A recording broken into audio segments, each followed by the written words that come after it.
এটা যদি আমি উদাহৰণ চাওঁ, বিজেপিৰ এটা ডাঙৰ যোনটো এটা সফলতা আছিলে সেইটো হ'ল 2021 চনৰ নিৰ্বাচন, বিধানসভা নিৰ্বাচন। তেওঁলোকে যে নিৰ্বাচনত যে সফল হ'ল, সেইটো তাৰ কণ্টেক্সটো আছিলে, প্ৰসংগটো আছিলে হ'ল কা আন্দোলন। 2019 চনত কা গৃহীত হ'ল লোকসভাত, আৰু তাৰপিছত যি ধৰণৰ প্ৰতিবাদ অসমত হ'বলৈ ধৰিলে, জাতীয় সংগঠনখিনি আৰু মানে অসমৰ ৰাইজ একদম স্বতঃস্ফূৰ্তভাৱে যদি ওলাই আহিছিলে ৰাজপথত তাৰ বিৰুদ্ধে প্ৰতিবাদ কৰিবলৈ, সেইটো আমি দেখিবলৈ পাইছোঁ। কিন্তু তাৰ স্বত্তেও বিজেপি যে সফল হ'ল 2021-ত, তেওঁলোকে সেই নেৰেটিভটো শ্বিফ্ট কৰি পেলাই তেওঁলোকৰ পক্ষত আনিবলৈ, অসমৰ ৰাইজক তেওঁলোকৰ পক্ষত আনিবলৈ যে সফল হ'ল, সেইটো কিয় হ'ল? সেইটো এটা অসমৰ যোনটো জাতীয় জীৱনৰ যিবোৰ মানে অনুষ্ঠান বুলিয়ে কওঁ বা জাতীয় সংগঠন বুলিয়ে কওঁ, আৰু যিটো এটা ডিছক'ৰ্চ মূলধাৰা অসমৰ আৰু অসমৰ যোনবোৰ সাম্প্ৰতিক ইছ্যু বিষয়সমূহৰ লগত জড়িত যোনবোৰ লোক বা সংগঠন বা অনুষ্ঠান জড়িত হৈ আছে, তেওঁলোকৰ এটা বিফলতা নেকি যে তেওঁলোক বিজেপিৰ, কাৰণ আমি জানো যে বিজেপি যদি সফল হয়, যদি তেওঁলোকে জিকে সেইখন নিৰ্বাচন, তেওঁলোকে কা গৃহীত কৰিব আৰু তেওঁলোকে কাটো ইমপ্লিমেণ্ট কৰিব। গতিকে সেইটো বিফলতা নেকি আমাৰ এটা জাতীয় জীৱনৰ? এতিয়া দুটা বস্তু আছে। এটা হ'ল যে বৌদ্ধিক বাগধাৰা, ইণ্টেলেকচুৱেল ডিছক'ৰ্চ, পলিটিকেল ডিছক'ৰ্চ, ৰাজনৈতিক বাগধাৰা আৰু নিৰ্বাচন, এই তিনিটা বস্তু একেই নহয়।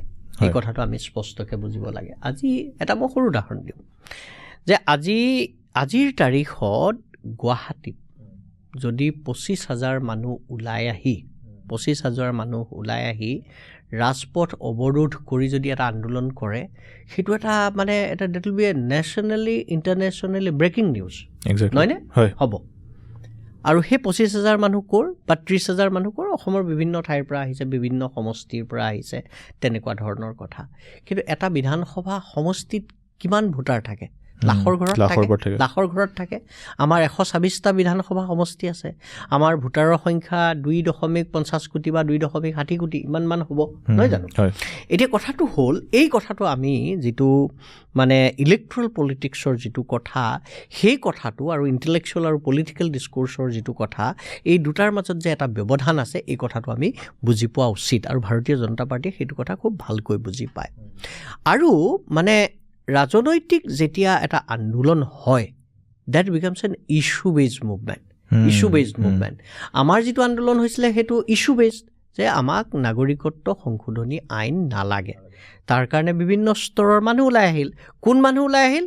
যিসকল শিক্ষিত মানুহ, যিসকল সচেতন মানুহ, যিসকলে ভাবে অসমীয়া জাতীয়তাবাদ এটা উদাৰ আৰু ধৰ্মনিৰপেক্ষ জাতীয়তাবাদ, বা যিসকলে ভাবে যে এইটো ৰাজনীতি মানে ইতিহাসক আমাক আগুৱাই নিব, ইতিহাস পিছুৱাই নিব, ঠিক সেইখিনি মানুহ। এতিয়া সেইখিনি মানুহে হয়তো বিজেপিক ভোট দিয়া নাই, বা তাৰ হয়তো 50% বা 60% মানুহে বিজেপিক ভোট দিয়া নাই। আমি যদি সমষ্টিবিলাক হিচাপে সেইবিলাকৰ এটা বিশ্লেষণ কৰোঁ, তেতিয়া দেখা পাম যে, মই সেইবিলাক অৱশ্যে কৰা নাই, মই এটা আনুমানিক হিচাপত কৈছোঁ যে সমষ্টি হিচাপে যদি বিশ্লেষণ কৰোঁ, তেতিয়াহ'লে এটা সমষ্টিৰ কিমান শতাংশ মানুহ তেনেকুৱা ধৰণৰ বৌদ্ধিক আৰু ৰাজনৈতিক বাগধাৰাত বিশ্বাস কৰে ভোটাৰৰ? হয়তো 10%, হয়তো 20%। সেই 10 আৰু 20% মানুহে হয়তো বিজেপিক ভোট দিয়া নাই, তেওঁলোকে বিকল্পক ভোট দিছে। কিন্তু আমাৰ যিটো নিৰ্বাচনী ব্যৱস্থা, সেইটো ফাৰ্ষ্ট পাষ্ট পোষ্ট ছিষ্টেম বুলি যিটো কয়, যিজনে আটাইতকৈ বেছি ভোট পাব তেওঁৱে জিকিব, তেওঁ 50% পাব লাগিব বুলিও কথা নাই। এতিয়া আমি যদি ভোটৰ যিটো হিচাপ চাওঁ, 2014 চন বা 2016 চন কংগ্ৰেছ আৰু ভাৰতীয় জনতা পাৰ্টিটো সমানে আছে। কেতিয়াবা অকণমান কংগ্ৰেছ আগহে বাঢ়িছে, কমা নাই, নহয় জানো? গতিকে আমি যদি সামগ্ৰিকভাৱে জনসমৰ্থন বুলি ভাবি কামটো কৰোঁ, তেতিয়া কথাটো অলপ বেলেগ হ'ব। কিন্তু সমষ্টিভিত্তিক যদি আলোচনা কৰোঁ, তেতিয়া কথাটো বেলেগ হ'ব। আৰু নিৰ্বাচনৰ মই যিটো কথা কৈছোঁ যে নিৰ্বাচনটো ইছ্যুভিত্তিক নহয়, নিৰ্বাচনটো এটা সামগ্ৰিক দৃষ্টিভংগীৰে মানুহে নিৰ্বাচনত কাক ভোট দিব সেইটো চায়। মই উদাহৰণ দিওঁ যে আমি CSD, centre for the study of developing societies, তেওঁলোকৰ লোকনীতি বুলি এটা প্ৰগ্ৰেম আছে। লোকনীতি মই নিজেও অসমৰ কোঅৰ্ডিনেটৰ আছিলোঁ, বা যোৱা সময়ছোৱাত আমাৰ বিভাগ, ৰাজনীতি বিজ্ঞান বিভাগ, গুৱাহাটী বিশ্ববিদ্যালয়ে সেই যিবিলাক তেওঁলোকৰ ছাৰ্ভে চলায়, সেইবিলাকত অংশগ্ৰহণ কৰিছে। এতিয়া ভোটাৰ এজনক ধৰক এতিয়া যদি এটা প্ৰশ্ন সোধে, এই কথাটো মই আগতেও কৈছোঁ যে আজি যিবিলাক পপুলিষ্ট স্কিম চলি আছে, সেইবিলাক বহুত চেণ্ট্ৰেলি স্পনচৰ্ড স্কিম। চেণ্ট্ৰেলি উজলা ধৰা চেণ্ট্ৰেলি স্পন্সৰ দিছে প্ৰধানমন্ত্ৰী আৱাস যোজনা PMGSY প্ৰধানমন্ত্ৰী গ্ৰাম চড়ক যোজনা এইবিলাক কথা আছে নহয় আজি আমি ভোটাৰ এজনক যেতিয়া প্ৰশ্ন এটা সোধোঁ যে আপোনালোকে কেন্দ্ৰ আৰু ৰাজ্যত একে দলৰ চৰকাৰ বিচাৰেনে আমি তেনেকুৱা প্ৰশ্ন সুধিছোঁ তেতিয়া কয় হয় আমি একে ধৰণৰ চৰকাৰ বিচাৰোঁ কিয় কাৰণ তেনেকুৱা ধৰণৰ যদি চৰকাৰ নহয় তেতিয়াহ'লে ৰাজ্য চৰকাৰ আৰু কেন্দ্ৰ চৰকাৰৰ মাজত যেতিয়া সংঘাত হয় আমি কেন্দ্ৰ চৰকাৰৰ বহু পুঁজি হয়তো নাপাব পাৰোঁ বহু আঁচনিৰ পৰা বঞ্চিত হ'ব পাৰোঁ মানুহৰ সেই ধৰণৰ পাৰ্চেপশ্যন আছে যাৰ কাৰণে তেওঁলোকে ভাৰতীয় জনতা পাৰ্টীক কা প্ৰশ্নটোত বেয়া পাব পাৰে কিন্তু যেতিয়া দেখে যে কেন্দ্ৰত সেইখনেই চৰকাৰ আছে বা ৰাজ্যত একে দলেৰ সেইখন চৰকাৰ আছে একে দলৰ তেতিয়া হয়তো তেওঁলোকৰ ভোটৰ প্ৰিফাৰেঞ্চটো সেইফালে যাব পাৰে আৰু বহু ধৰণৰ প্ৰশ্ন আছে প্ৰশ্নটো এনেকুৱা যে যোৱা সময়ছোৱাত গাঁৱত ৰাস্তাটো হ'লনে নাই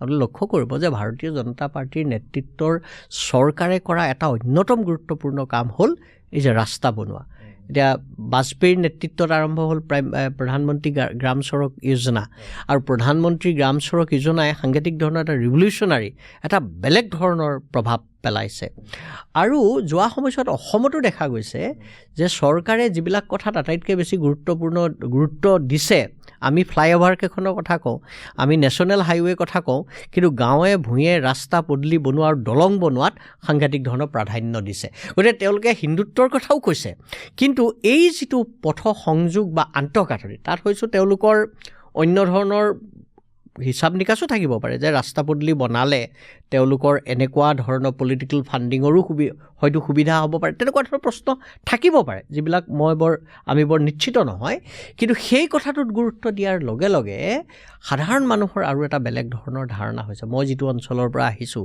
ঢকুৱাখানাৰ পৰা আহিছোঁ ধেমাজি ঢকুৱাখানা সেইটো এটা সময়ত মানে 88 চনৰ পৰা প্ৰায় 2014-15 চনলৈকে ৰাস্তা পদূলি খুব বেয়া আছিল আৰু যোৱা 5-6-7 বছৰত ৰাস্তা পদূলিৰ সাংঘাতিক পৰিৱৰ্তন হৈছে এতিয়া মাজুলীৰ পৰা ঢকুৱাখানালৈ যিটো ৰাস্তা হৈছে সেইটো ৰাস্তা এটা সময়ত আমি কল্পনা কৰিব পৰা নাছিলোঁ গতিকে মই ভাবোঁ এই কথাবিলাককো যদি আমি আওকাণ কৰোঁ আমি যদি ভাবি থাকোঁ যে কেৱল হিন্দুত্বৰ কথা কৈ তেওঁলোকে ৰাজনীতি কৰিছে মই ভাবোঁ সেই কথাটো ভুল হ'ব আৰু এইখিনিতে এটা বিৰোধী দলৰ বা বিৰোধীৰ এটা বিকল্পৰ এটা অভাৱ আছে নেকি ৰাজনীতিত অসমৰ ৰাজনীতিত বিশেষকৈ যদিও মানে এইবোৰ যোনবোৰ পাব্লিক এডমিনিষ্ট্ৰেশ্যনৰ বা ৰাস্তা পদূলি বনোৱা ক্ষেত্ৰত হওক বা যোনটো ৱেলফেয়াৰ স্কিমছ সেইবোৰ ক্ষেত্ৰত বোধহয় ৰাইজৰ মাজত সন্তুষ্টি আছে বিজেপিৰ প্ৰতি তেওঁলোকে এটা গ্ৰীণ ছিগনেল এটা দিছে যে আপোনালোকে এইটো কাম আগুৱাই লৈ গৈ থাকক আৰু সেইটো কাৰণে আমি আপোনালোকক ভোট দিম কিন্তু তাৰ লগতে যিবোৰ কিছুমান সমস্যাও আছে আৰু কিছুমান ইছ্যু এনেকুৱা নিচিনাও আছে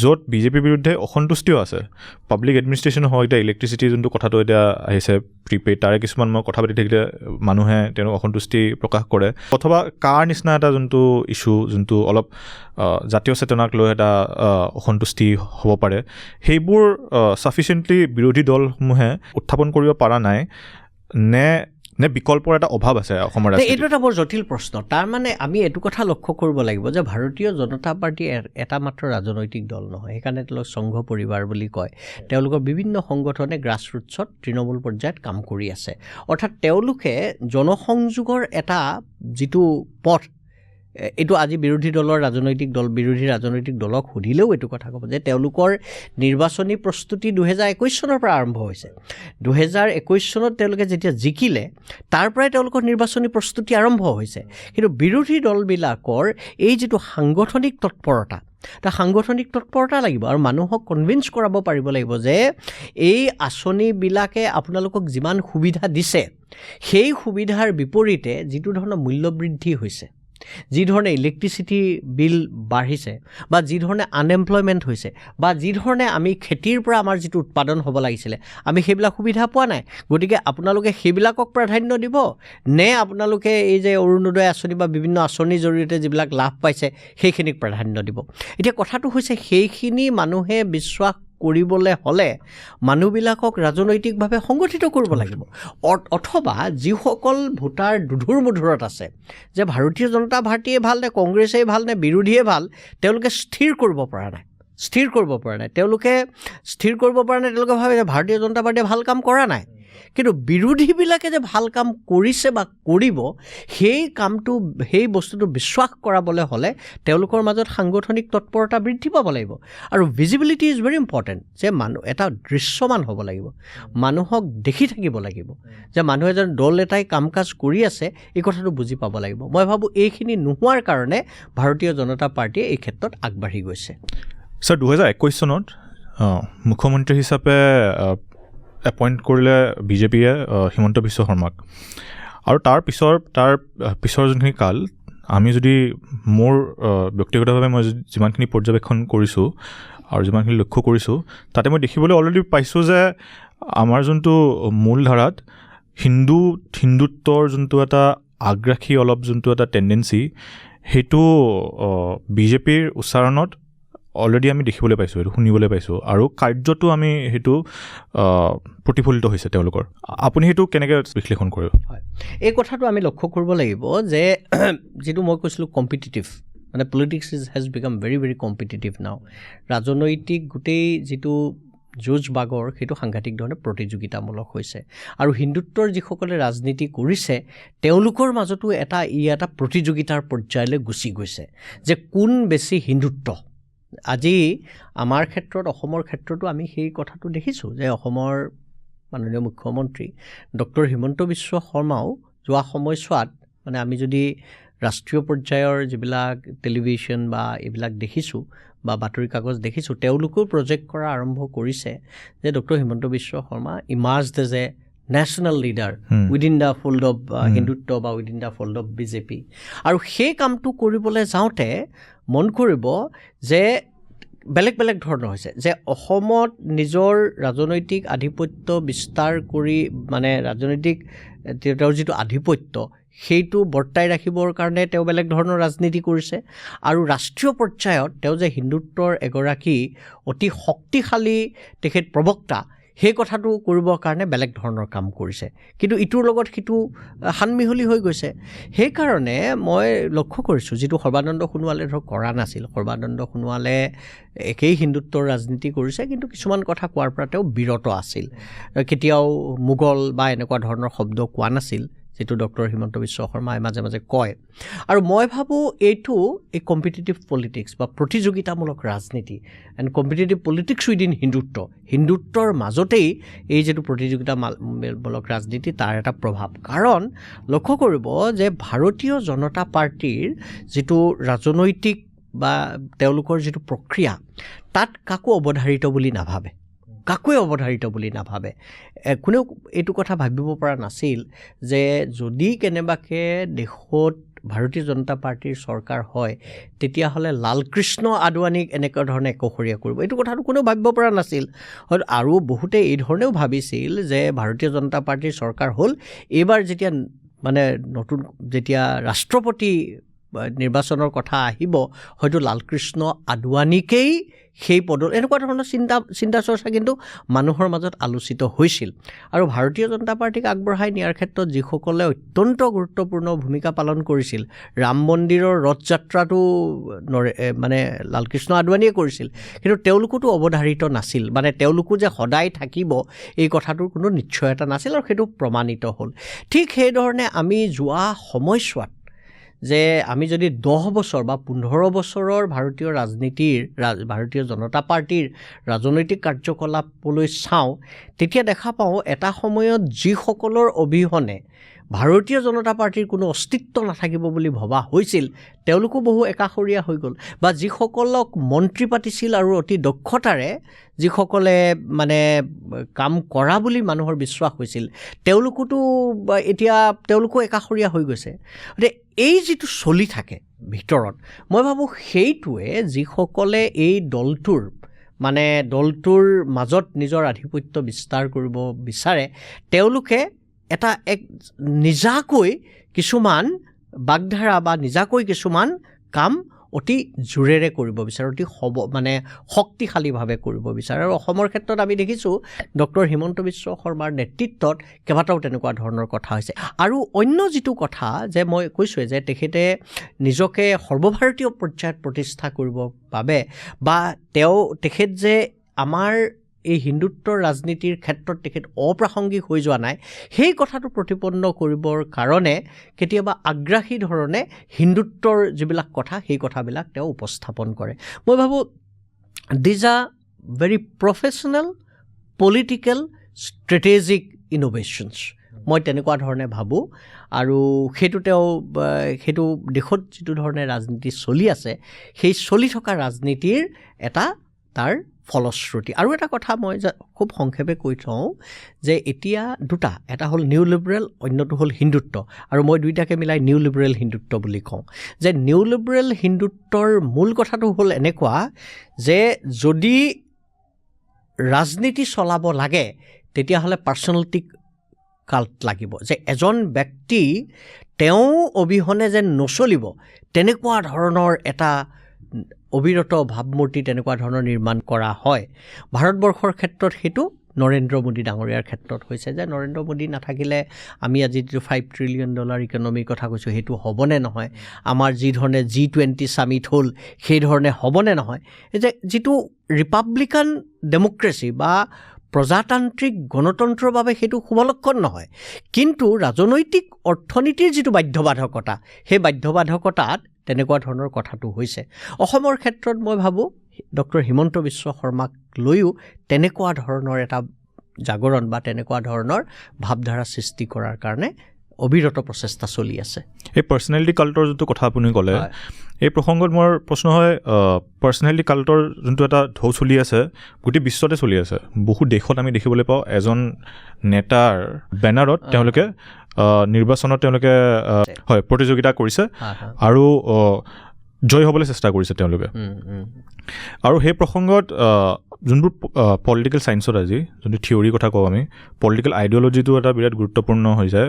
প্ৰত্যেকটো নিৰ্বাচনত হয় বা প্ৰত্যেকখন ৰাষ্ট্ৰত পলিটিকেল আইডিঅ'লজিৰ গুৰুত্ব আছে, নাথাকা নহয়। কিন্তু এই পাৰ্চনেল কাল্টৰ কালত, এই সময়ছোৱাত পলিটিকেল আইডিঅ'লজিৰ গুৰুত্ব নাইকিয়া হ'বলৈ ধৰিছে নেকি? Are we living in a post ideology world, য'ত এই আইডিঅ'লজিবোৰ, এই আদৰ্শবোৰৰ গুৰুত্ব নাইকিয়া হৈ গৈছে? এইটো এটা বৰ জটিল প্ৰশ্ন। আজিয়ে আমি সেই উত্তৰটো দিব নোৱাৰোঁ। এনেকুৱা ধৰণৰ বহুত ওলাইছে আজি, মানে প্ৰতিটো মতাদৰ্শৰ আগত পষ্ট মডাৰ্নিজিম, পষ্ট ট্ৰুথ, পষ্ট আইডিঅ'লজি এই কথাবিলাক আহি আছে। যে এতিয়া মানে আমাৰ চিন্তা চেতনা বা সমাজ ৰূপান্তৰৰ গোটেই কথাটোত মতাদৰ্শৰ কোনো গুৰুত্ব নাই নেকি, এই প্ৰশ্নটো সন্মুখলৈ খুব শক্তিশালীভাৱে আহিছে। কিন্তু আমি সমান্তৰালভাৱে এই কথাটোও জনা ভাল বা বুজা ভাল যে যেনেকৈ শীতল যুদ্ধৰ সময়ত গোটেই বিশ্বখন দুটা শিবিৰত বিভক্ত আছিল, আৰু দুটা শিবিৰত বিভক্ত হোৱাৰ মূলতে দুটা মতাদৰ্শ আছিল, এটা সমাজবাদ, এটা পুঁজিবাদ। আজি কিন্তু আমি সেই পৰিস্থিতি অতিক্ৰম কৰি আহিছোঁ। মুভিং টুৱাৰ্ডছ এ মাল্টিপোলাৰ ৱৰ্ল্ড। বহু শিবিৰ, মানে বহু কেন্দ্ৰ বা বহু শিবিৰ থকা এক ধৰণৰ ৰাজনৈতিক বা মানে আন্তৰ্জাতিক ব্যৱস্থাৰ মাজত আমি সোমাই পৰিছোঁ। মতাদৰ্শৰ ক্ষেত্ৰতো তেনেকুৱা ধৰণৰ এটা কথা আৰম্ভ হৈছে যে মতাদৰ্শ, নিৰ্দিষ্ট মতাদৰ্শ, সেই যিটো মতাদৰ্শৰ মানে যিটো তেওঁলোকৰ মূল চৰিত্ৰ, সেই মূল চৰিত্ৰৰ জৰিয়তেই চলি থাকিব নে সেই মতাদৰ্শয়ো লাহে লাহে মুঠ সলাই তেওঁলোকৰ যিটো ৰূপ সেইটো পৰিৱৰ্তন কৰিব, তেনেকুৱা ধৰণৰ কুচকাৱাজ চলি আছে। সেইকাৰণে আমি দেখা পাইছোঁ যে আগতে যেতিয়া আন্দোলনবিলাক হৈছিলে, কৃষকৰ আন্দোলন হৈছিলে, শ্ৰমিকৰ আন্দোলন হৈছিলে, কৃষক শ্ৰমিকৰ আন্দোলনত প্ৰগতিবাদী চেতনা সাংঘাতিক শক্তিশালী আছিল, আৰু তাক মানে প্ৰভাৱান্বিত কৰিছিল মাৰ্ক্সবাদ, সাম্যবাদ বা সমাজবাদী চিন্তা চেতনাই। আমি অসমৰ ক্ষেত্ৰতে দেখা পাওঁ যে 1947, 50ৰ দশকত বা 60ৰ দশকত যি কৃষক আন্দোলন হৈছিল বা শ্ৰমিক আন্দোলন হৈছিল, হয় সেইবিলাক সমাজবাদী শিবিৰৰ, সমাজবাদী পাৰ্টি বা সমাজবাদী শিবিৰৰ লগত আছিল, নহ'লে সাম্যবাদী শিবিৰৰ লগত আছিল। এতিয়া সেই গোটেই পৰিস্থিতিটো কিন্তু আমি লাহে লাহে সলনি হোৱা দেখিছোঁ, যে নিৰ্দিষ্ট মতাদৰ্শত আছে বুলি তেওঁলোকে হয়তো স্পষ্টকৈ কোৱা নাই। যেনে নৰ্মদা বচাও আন্দোলনৰ যিটো মতাদৰ্শগত কথাটোলৈ যদি আমি আহোঁ, তেতিয়া আমি নিৰ্দিষ্টভাৱে ক'ব নোৱাৰিম যে এইটো সাম্যবাদী চিন্তাৰে প্ৰভাৱান্বিত আন্দোলন নে উদাৰতাবাদী চিন্তাৰে প্ৰভাৱান্বিত আন্দোলন, সেই কথাটো আমি ক'ব নোৱাৰোঁ।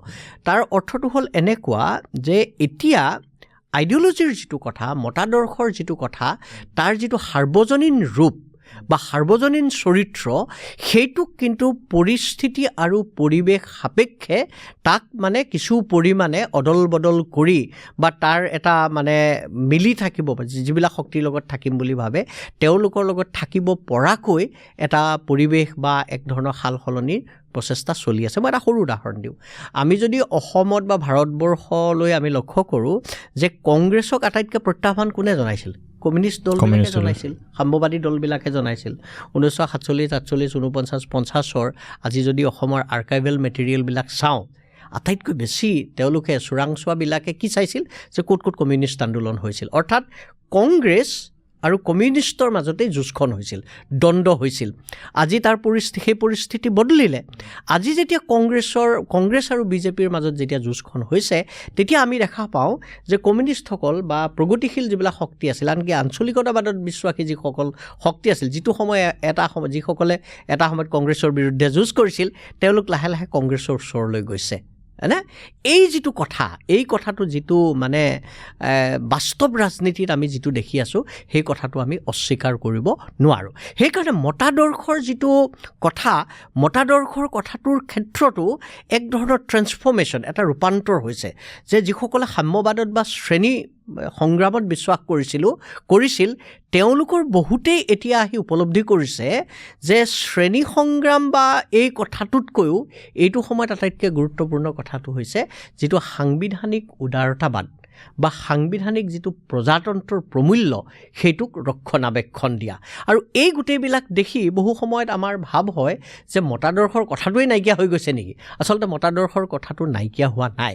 এতিয়া মতাদৰ্শ মই যে কৈছোঁ যে ট্ৰান্সফৰ্মেশ্যন, আইডিঅলজিকেল ট্ৰান্সফৰ্মেশ্যন মানে in the very particular context the way the politics is unfolding, ৰাজনীতিৰ যিটো ধৰণৰ বিৱৰ্তন হৈ আছে তাৰ প্ৰেক্ষাপটত এই যিটো মতাদৰ্শৰ কথা সেই কথাটোৱে কিছু পৰিমাণে নিজকে পৰিপক্ক কৰি তোলে আৰু এটা যাক শত্ৰু বুলি ভাবে, যদি এটা ৰাজনৈতিক বিশেষ প্ৰবাহক বা ৰাজনৈতিক শক্তিক যদি শত্ৰু বুলি ভাবে তেওঁলোকক প্ৰতিহত কৰিবৰ কাৰণে এই ধৰণৰ ট্ৰেন্সফৰ্মেশ্যন আমি দেখিবলৈ পাইছোঁ।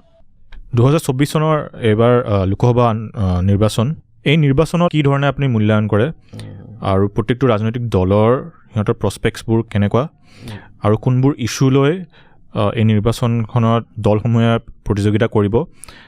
আৰু তাৰ উপৰিও অসমৰ প্ৰসংগত যোনটো এটা গুৰুত্বপূৰ্ণ কথা হ'ল সেইটো হ'ল ডিলিমিটেশ্যন, যোনটো সমষ্টিবোৰৰ যোনবোৰ সীমা নিৰ্ধাৰণ কৰা হৈছে পুনৰবাৰ, সেইটো কেনেকৈ ধৰণে প্ৰভাৱ পেলাব এই নিৰ্বাচনত, এই কথাখিনি আপুনি মূল্যায়ন কৰিব পাৰিব? এইটো এটা অতি দীঘল প্ৰশ্ন হ'ব। মই খুব সংক্ষিপ্তভাৱে মাত্ৰ কেইটামান কথা ক'ম। মই ইতিমধ্যে কৈছোঁ যে পষ্ট লিবেলাইজেশ্যন মানে নব্য উদাৰ অৰ্থনীতি যেতিয়া আৰম্ভ হ'ল বা অৰ্থনৈতিক সংস্কাৰ যেতিয়া আৰম্ভ হ'ল তাৰ পৰৱৰ্তী সময়ত ভাৰতবৰ্ষৰ যিটো ৰাজনীতিত কিছুমান লক্ষণ খুব স্পষ্ট হৈ আছে।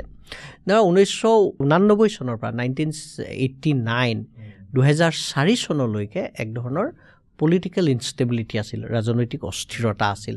2004 পৰা 10লৈকে আমি দেখিলোঁ যে এটা সুস্থিৰ ৰাজনীতি, কোৱালিশ্যন পলিটিক্স, আৰু 2014 চনৰ পাছতো বিভিন্ন প্ৰত্যাহ্বানৰ পাছতো কিন্তু ৰাজনৈতিক অস্থিৰতা হোৱা নাই।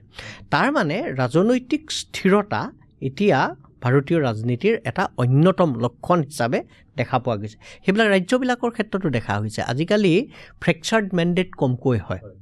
আমাৰ যি নিৰ্বাচন হৈ গ'ল, বহুতত ভবা হৈছিল যে কংগ্ৰেছেও পাব পাৰে, বিজেপিও পাব পাৰে। দেখা গ'ল এটা নিৰ্দিষ্ট দলে বহু সংখ্যক আসন পাইছে। তেলেংগানাৰ ক্ষেত্ৰত আমি দেখিছোঁ, তামিলনাডুৰ ক্ষেত্ৰত দেখিছোঁ, নবীন পাটনায়কৰ ক্ষেত্ৰত দেখিছোঁ, উৰিষ্যাত বা এনেকুৱা ধৰণৰ ঘটনা এটা ঘটি আছে। এতিয়া কথাটো হ'ল যে 2024 চনৰ নিৰ্বাচনলৈ যদি আমি লক্ষ্য কৰোঁ, আজিৰ তাৰিখত যদি মোক এগৰাকী ৰাজনীতি বিজ্ঞান হিচাপে বা নিৰ্বাচনী বিশ্লেষক হিচাপে আপুনি সোধে, তেতিয়াহ'লে মোৰ ধাৰণা হয় যে আজিৰ তাৰিখত ভাৰতীয় জনতা পাৰ্টি বহুদূৰ আগবাঢ়ি আছে। আৰু আগবাঢ়ি থকাৰ কাৰণটো তেওঁলোকৰ আইডিঅ'লজি কেৱল নহয়, আইডিঅ'লজি ইজ ইম্পৰ্টেণ্ট। ৰাম মন্দিৰো কিন্তু একক ইছ্যু নহয়, কাৰণ ৰাম মন্দিৰে আমাৰ অসমৰ নিচিনা অঞ্চলত কিমান প্ৰভাৱ পেলাব মই বৰ নিশ্চিত নহয়। কিন্তু তেওঁলোকৰ অন্য যিবিলাক কথা, যে বুথ মেনেজমেণ্ট যিটো ধৰণে তেওঁলোকে কৰিছে, বা এই যে আজিকালিকে পৃষ্ঠা প্ৰমুখ বুলি কয়, এটা পৃষ্ঠাত কিমান ভোটাৰ আছে তালৈকে হিচাপ নিকাচ কৰিছে। বা এই যিটো কম্পিটিটিভ পপুলিজম আঁচনিৰ যিটো কথা কৈছোঁ, যিবিলাক এতিয়া কৈছে যে মেট্ৰিক পাছ কৰা ছোৱালীক ইমান টকা দিয়া হ'ব, হায়াৰ ছেকেণ্ডাৰী পাছ কৰিলে বা BA পাছ কৰিলে, এই যিটো কথা হৈছে, আগতে ৰেট স্কুটি পলিটিক্স কৰিছিলে, সেইটোক আৰু এটা পৰ্যায়লৈকে আগবঢ়াই লৈ গ'ল। আৰু চৰকাৰী চাকৰিৰ ক্ষেত্ৰতো কৈছে যিবিলাক পৰিয়ালত চৰকাৰী চাকৰি নাই তেওঁলোকৰ ক্ষেত্ৰত এইটো কিছু বেছি সুবিধা প্ৰদান কৰা হ'ব। এই ধৰণৰ যিবিলাক পপুলিষ্ট স্কিম সেইবিলাকে কিন্তু মানুহক প্ৰভাৱান্বিত কৰিব। গতিকে তাৰ বিৰুদ্ধে যদি যুঁজ হ'ব লাগে, সেই যুঁজ কিন্তু একেবাৰে সাংগঠনিকভাৱে জনসাধাৰণৰ মাজত সোমাইহে কৰিব পৰা যাব। আজিৰ তাৰিখত মই তেনেকুৱা এটা ধৰণৰ সম্ভাৱনা দেখা নাই। ইতিমধ্যে 3খন ৰাজ্যত বা 3খন ৰাজ্যত কংগ্ৰেছ যিকো অৱস্থাৰ পৰা গৈও মানুহে যিটো ভাবিছিল যে মধ্যপ্ৰদেশ বা ৰাজস্থানত ক'ৰবাত জিকিব, ছত্তীশগড়তো জিকিব বুলিয়ে ভাবিছিল, তাৰ পাছত তেওঁলোকৰ যিটো বিপৰ্যয় হ'ল, সেই বিপৰ্যয়ৰ যদি কথাটো এনেকুৱা হয় জনসাধাৰণে নিজেই সিদ্ধান্ত লয়, ঠিক আছে আমি বিধানসভালৈ তেওঁলোকক নিৰ্বাচন কৰিলোঁ, কিন্তু এইবাৰ আমি লোকসভাৰ ক্ষেত্ৰত বেলেগকৈ চিন্তা কৰোঁ, সেইধৰণে যদি জনসাধাৰণে নিজাকৈ ভাবে বেলেগ কথা। কিন্তু সাংগঠনিক প্ৰস্তুতি বা সাংগঠনিক দক্ষতাৰ ভিত্তিত যদি নিৰ্বাচনী ফলাফল আপুনি বিশ্লেষণ কৰিবলৈ যায়, তেতিয়াহ'লে কিন্তু ভাৰতীয় জনতা পাৰ্টি যথেষ্ট আগবাঢ়ি আছে। ছাৰ, আমাৰ পডকাষ্টলৈ অহাৰ বাবে অশেষ ধন্যবাদ। হয়, আজি বিৰাট সুখী আমি এটা কনভাৰচেশ্যন কৰিবলৈ সম্ভৱ হ'ল আপোনাৰ অহাৰ বাবে। মই খুব ভাল পালোঁ বিপ্লৱ কথা পাতি, কাৰণ আমাৰ সাধাৰণতে যেতিয়া ক'ৰবাত আলোচনা হয়, টেলিভিশ্যনৰ পৰ্দাত আলোচনা হয়, ষ্টুডিঅ'ত আলোচনা হয়, তেতিয়া বহুকেইজন মানুহ থাকে আৰু এটা বহু কম সময় থাকে, 1 ঘণ্টাৰ ভিতৰত 25 মিনিট গুচি যায় এডভাৰটাইজমেণ্টত। গতিকে বাকী থাকিলে আৰু কেইমিনিট, 35 মিনিট। 35 মিনিট সময়ত আমাৰ 5জন মানুহে কথা ক'ব লাগে, তাত আকৌ এজন এংকৰজনেও বহু কথা ক'ব লাগে, বহু সময়ত তৰ্ক বিতৰ্ক অলপ চিঞৰ বাখৰ কৰোঁতে সময় পাৰ হৈ যায়। গতিকে নিৰ্দিষ্ট কিছুমান কথাৰ ওপৰত বহলকৈ কথা কোৱাৰ পৰিৱেশ নাই। কিন্তু তোমালোকে যিটো প্ৰচেষ্টা চলাইছা, এই প্ৰচেষ্টাৰ প্ৰতি মই ধন্যবাদ জনাইছোঁ। আৰু বোধহয় আজিয়েই প্ৰথমবাৰৰ কাৰণে মই ইমানবিলাক বিষয়ৰ ওপৰত ইমান বহলকৈ কথা কোৱাৰ সুবিধা পালোঁ, আৰু তাৰ বাবে তোমাক অশেষ ধন্যবাদ জনাইছোঁ, শুভেচ্ছা জনাইছোঁ। ধন্যবাদ। আগলৈও আকৌ আহিব আপুনি, আশা কৰিছোঁ। কথা পাতিম। ধন্যবাদ ছাৰ। ধন্যবাদ।